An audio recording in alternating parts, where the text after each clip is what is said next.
Hello friends, मैं नीता भास्कर आप सभी लोगों का अपने यूट्यूब चैनल पर स्वागत करती हूँ। और यूजीसी नेट पेपर 1 है और प्रैक्टिस सेट स्टार्ट कर रही हूँ अब, क्योंकि एग्जाम आपके आ गए हैं और एग्जाम की डेट घोषित हो चुकी है। तो प्रैक्टिस सेट अब मैं कराऊंगी और साथ साथ जितना हो सकेगा जो दूसरा वाला चल रहा था इसका यूजीसी नेट का, वो भी कोशिश करूंगी वो भी उसमें भी अच्छे क्वेश्चन कंप्लीट करा दूं।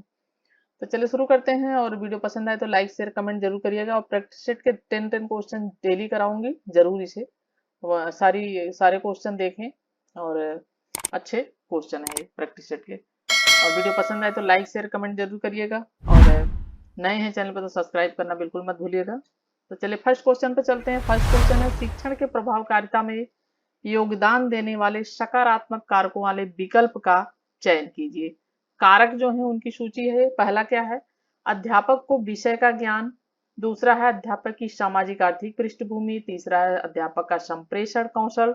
और चौथा है विद्यार्थियों को संतुष्ट करने की अध्यापक का व्यक्तिगत संपर्क। और फिफ्थ है विद्यार्थियों के साथ अध्यापक का व्यक्तिगत संपर्क, इसमें संतुष्ट करने के लिए है। और इसमें साथ है कक्षा समव्यवहार के संचालन और अनुसरण में अध्यापक की क्षमता। और ऑप्शन आपको चूज करना है। और इसका राइट हो जाएगा ऑप्शन ऑप्शन डी, 1, 2 और 6। ठीक है। पहला क्या है, अध्यापक को बहुत जरूरी है कि विषय का उसको संपूर्ण अपने विषय का ज्ञान होना चाहिए। तीसरी चीज इंपॉर्टेंट है, अध्यापक का संप्रेषण कौशल, कम्युनिकेशन जो होता है उसका कौशल, उसकी क्षमता अच्छी होनी चाहिए। तो अध्यापक का संप्रेषण कौशल। और 6 पॉइंट है, कक्षा संव्यवहार में संचालन और अनुसरण में अध्यापक की क्षमता होनी चाहिए।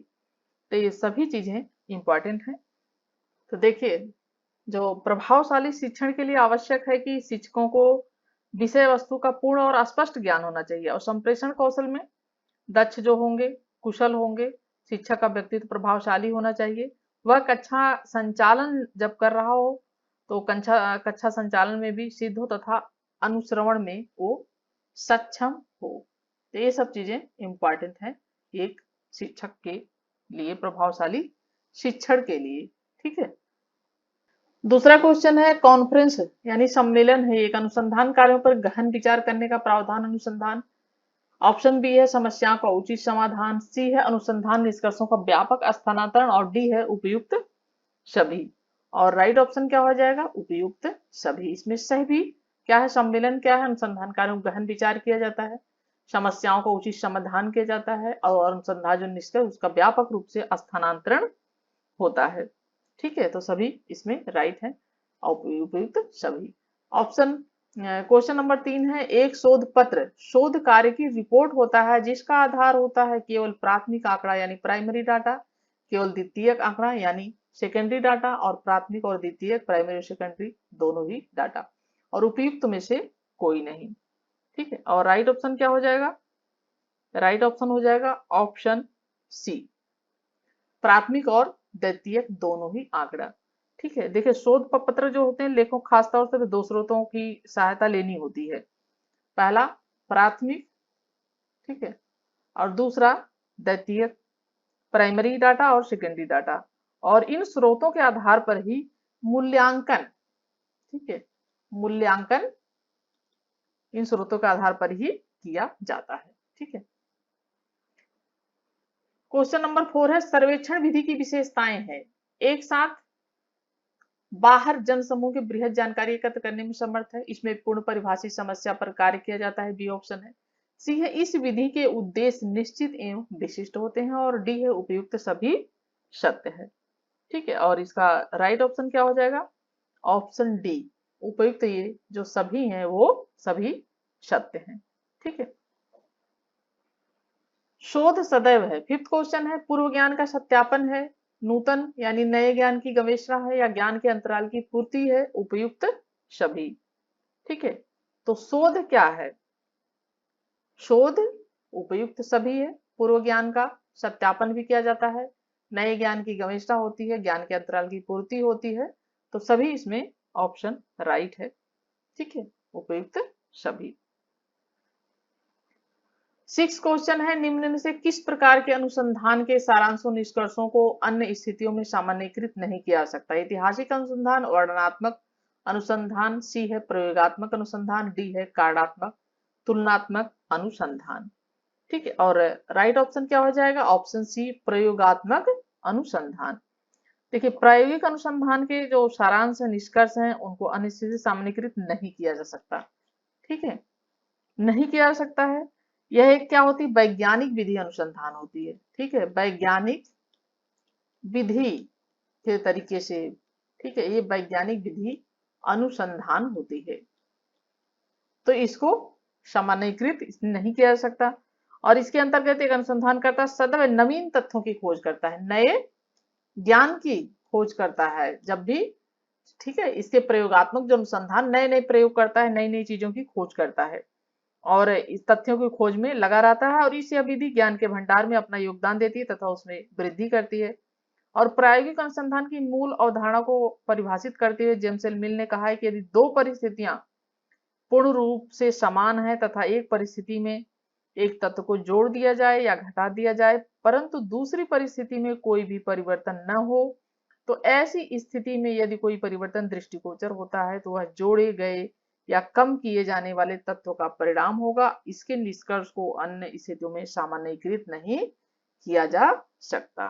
ठीक है, सेवंथ क्वेश्चन है, एक शोध पत्र है, किसी विषय पर सूचनाओं का संकलन होता है, लेखक द्वारा माना गया मूल शोध में निहित होता है, या समकक्षी पुनरीक्षित मूल शोध या अन्य द्वारा किए गए शोध का मूल्यांकन निहित होता है। डी है एक से अधिक पत्रिकाओं में प्रकाशित किया जा सकता है। तो शोध पत्र क्या है? एक से अधिक पत्रिकाओं में प्रकाशित किया जा सकता है। ठीक है, एक शोध पत्र को आप एक से अधिक पत्रिकाओं में प्रकाशित करवा सकते हैं। ऑप्शन डी है राइट। 8 क्वेश्चन है, शोर, समय व दूरी संचार की किस बाधा से संबंधित है? भौतिक अवरोध, व्यक्तिगत अवरोध, वित्तीय बाधा, या इनमें से कोई नहीं? और राइट ऑप्शन क्या हो जाएगा? ऑप्शन ए भौतिक अवरोध। देखिए, संचार प्रक्रिया में शोर, ठीक है, एक प्रमुख भौतिक बाधा है। जब भी संचार प्रक्रिया होती है तो अगर शोर हो रहा होगा तो वो भौतिक अवरोध है, बाधा है उसमें। साथ ही साथ समय व दूरी भी संचार के स्वाभाविक संचरण में बाधा उत्पन्न करती है। समय क्या है? दूरी है, उसकी वजह से भी संचार जो है वो सही तरीके से नहीं हो पाता है। तो ये संचार, समय, दूरी किस बात संबंधित है? तो भौतिक अवरोध है ये तीनों ही चीजें। और साथ ही साथ समय, दूरी संचार के स्वाभाविक संचरण में बाधा उत्पन्न करती है। और एक संप्रेषक व प्राप्तकर्ता, एक संप्रेषक और जो प्राप्त करता है, ठीक है, उसके बीच समय व दूरी अंतराल जो होती है संचार में अनेक प्रकार की ये भ्रांतियां उत्पन्न करते हैं। अगर दूरी होगी तो संचार सही से नहीं हो पाएगा। समय, संचार, दूरी तीनों ही चीजें महत्वपूर्ण बाधा उत्पन्न करती हैं, ये भौतिक अवरोध है। ठीक है, 9th क्वेश्चन है, संचार का वह साधन जो बहुत सारे दाताओं को एक स्रोत के साथ सूचना प्रसारित करता है कहलाता है? समूह संप्रेषण, जन संचार, अंतर वैयक्तिक संचार, अंतर वैयक्तिक संचार। राइट ऑप्शन हो जाएगा जन संचार। ठीक है, लोक संपर्क या जनसंपर्क या जन संचार से तात्पर्य उन सभी साधनों के अध्ययन और विश्लेषण से, ठीक है, उनके विश्लेषण से है, विश्लेषण से है जो एक साथ बहुत बड़ी जनसंख्या में संचार संबंध स्थापित करने में सहायक होते हैं। ठीक है, तो ये जन संचार है जो बहुत सारे अदाताओं के एक स्रोत के साथ सूचना प्रसारित करता है, वह जनसंचार कहलाता है। 10th एंड लास्ट क्वेश्चन है, संचार माध्यम का अपनी कार्यसिद्धि के लिए प्रयोग करने वाले प्रयोक्ता को क्या कहते हैं? निष्क्रिय श्रोता, सक्रिय श्रोता, या सकारात्मक श्रोता, या नकारात्मक श्रोता? ठीक है, और राइट ऑप्शन क्या हो जाएगा? ऑप्शन बी सक्रिय श्रोता।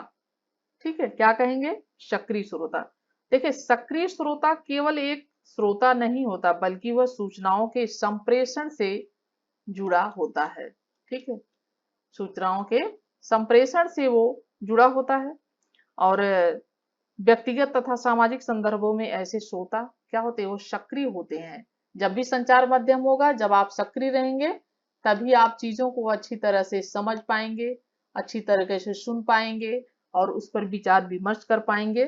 ये चीजें तभी संभव हो पाती हैं जब हम सक्रिय रूप से उस पर ध्यान दे रहे हों। और इसी तरीके से जैसे जनसंचार वाला था पहला, तो उसमें जैसे है कि पत्र पत्रिकाएं हैं, रेडियो है, दूरदर्शन है, चलचित्र है, सिनेमा आदि, तो ये सब विज्ञापन दोनों ही प्रशासन इसके लिए ये जनसंचार ही माध्यम होता है, उसके लिए वो उपयुक्त होते हैं। तो 10th क्वेश्चन कंप्लीट होते हैं। वीडियो कैसी लगी कमेंट जरूर करिएगा। Thank you for watching video. Next video में मिलते हैं।